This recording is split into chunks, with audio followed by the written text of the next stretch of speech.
So I knew from watching Piers Morgan that he had heavy hands and glass jaw, which kind of, to put this in, what I mean by that is that he asks questions, but he's not really good at answering questions. Yes. And obviously, an interviewer or a journalist is not really trained really as such as how to answer questions. Yes.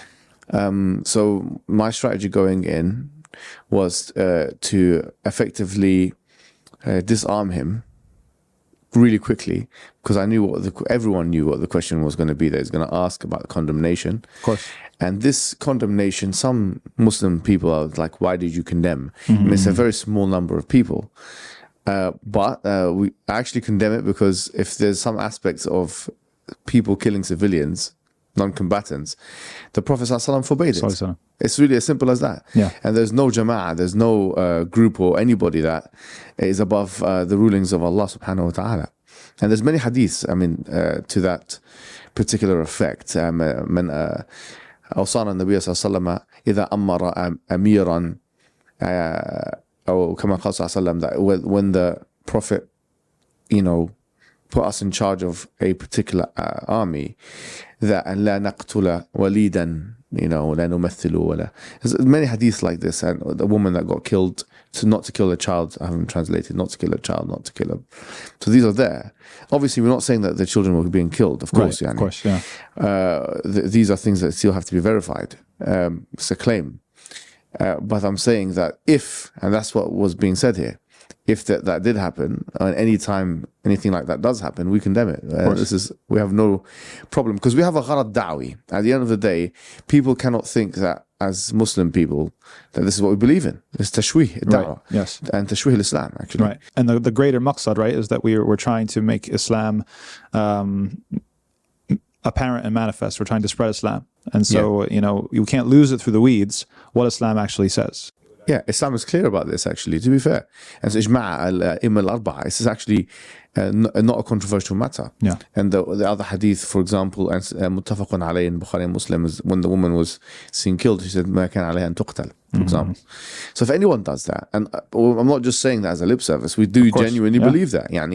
So I came in thinking, do I condemn if this and that happened? If that happened, of course we condemn. Yeah. So my strategy with that was to disarm him very quickly, and then to ask him the same question. So we're going to play condemnation politics. Yeah. As I said, he's got heavy hands, but he's got a glass chin or glass jaw. And as soon as he started getting the questions, he started seeing his body language change. Yeah. And people are not used to seeing Piers Morgan on the back foot. People are not used to seeing the counterattack. People are not used to seeing him hesitating and not answering the question directly, being asked questions in that way. I don't think he was used to it, or that he actually had anything like that before. Yeah. So after that, I mean, there was lots of things we discussed, but what was clear from this whole thing was that he was incapable. He used all the words he wanted to.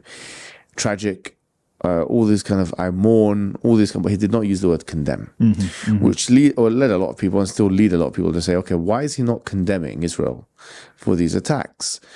And so then people have made all kinds of videos and analyses on the back of this, saying, well, actually, he's connected to Rupert Murdoch, who owns TalkSport, I think is the name of the channel. He owns that organization, and Rupert Murdoch is invested in other Zionist causes. Himself, I don't know if he's an open Zionist or not. He's, of course, a member of the Jewish community, but not every member of the Jewish community is a Zionist. Of course. Some of them anti-Zionists, in fact.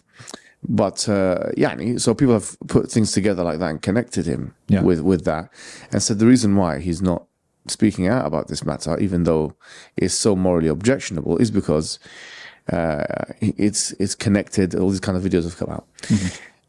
And this has shown us the importance of social media and the alternative narrative, because if MSM, or the mainstream media, is going to have such a skewed analysis based on the political interests, which many people think this is the case, the political interests of people and how much money they're willing to accept, then we need an alternative, and the Muslims have now found that alternative. Yeah, mashallah.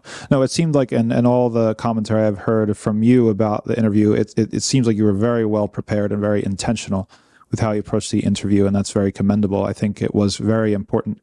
Talal Asad has a quote about the freedom of speech. A lot of people misunderstand it as just the freedom to say something, but he says there's freedom of speech is irrelevant without the freedom to be heard, right? And so there needs to be some sort of discursive intervention, stirring up, breaking, the status quo in order to create the space to be heard.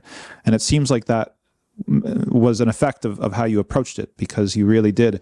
We're used to seeing him slither away with sort of, platitudes and lies and culpa mia, sort of, it's not my, not my place, not my place. But you really actually did corner him and put him in a position where it looked embarrassing that he didn't do the normal bait and switch and throw his hands up and then switch to another question.